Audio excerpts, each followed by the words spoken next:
Kalau Anda punya masalah, kata Allah, kalau kamu punya masalah persoalan, baik menyangkut masalah dirimu, keluargamu, temanmu, pekerjaanmu, maka segeralah engkau memohon pertolongan kepada Allah. Melalui apa? Melalui sholat. Ternyata sholat itu satu-satunya wasilah ibadah yang disebutkan dalam Al-Quran untuk langsung memohon semua kebutuhan yang kita rasakan. Bahkan sebelum kita diminta sholat itu, kalimat pertamanya bukan ibadahnya. Kata Allah, kamu punya masalah apa? Sedang butuh apa? Sedang punya problem apa? Buka Quran surat kedua Al-Baqarah ayat ke-45 sampai 46, balik kanan pertengahan di musyaf. Wasta'inu bis-sabri was-shalah. Perhatikan kalimatnya, indah sekali. Allah menempatkan sholatnya di bagian kedua.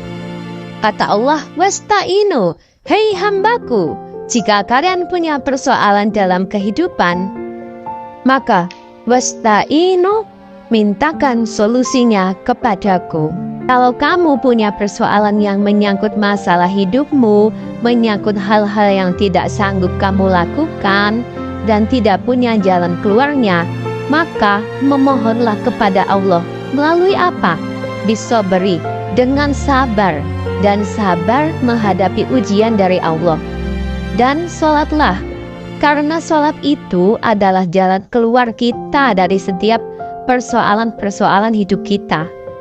Maka ketika engkau bersujud kepada Allah, memohon kepada Allah, berharap kepada Allah, maka setiap persoalan yang ada dalam hidupmu, Allah akan berikan jalan keluar.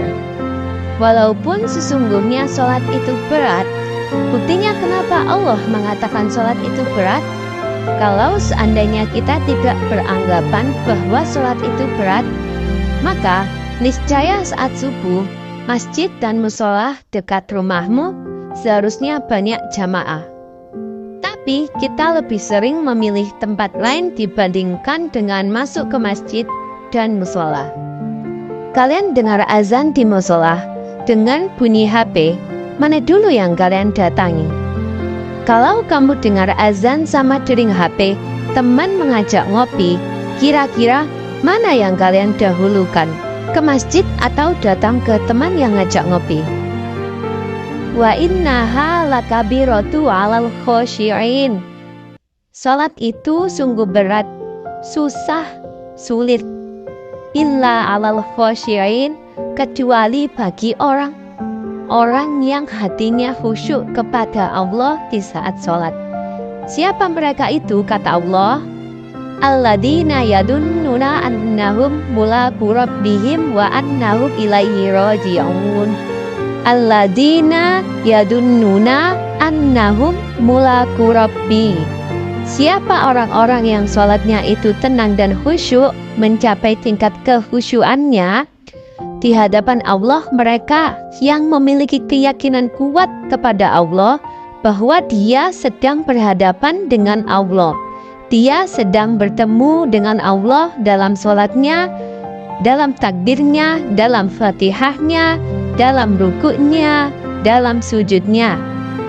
Sampai seluruh apa yang dilakukan dalam sholatnya, dia punya keyakinan. Dia sedang berhadapan dengan Allah. Aku tidak melihat Allah, tapi Allah sedang menatapku. Aku memang tidak mendengarkan Allah, tapi aku sedang didengarkan oleh Allah. Aku memang bersujud di bumi, tapi yang mendengarkan aku adalah Allah yang ada di arsy-Nya. Tapi kita ragu mendengar itu.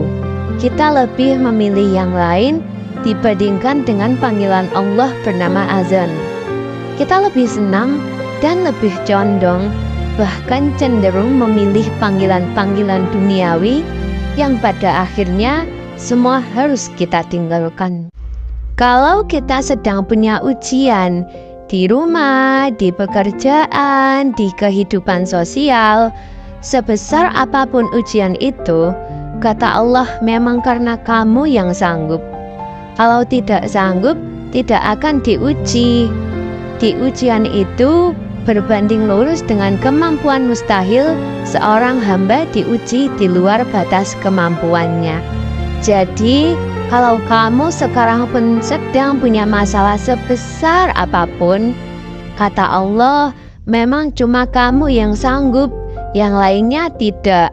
Maka, jangan mengeluh, jangan Anda katakan, "Ya Allah, kenapa saya?" Karena memang kamu yang mampu, yang lain tidak. Nah, ketika Anda bisa menerima itu dengan sabar, baru datang kalimat kedua, waswalah. Kemudian datang tunaikan sholat dan mintakan solusi kepadaku melalui sholat. Mari kita kembali merapikan iman kita. Allah tahu kita capek, Allah tahu kita lelah, Allah tahu kita punya niat yang baik untuk apa yang sedang diusahakan. Allah tahu kok, perbanyak sabarnya, perbanyak syukurnya. Semoga Allah nanti permudah jalannya. Amin.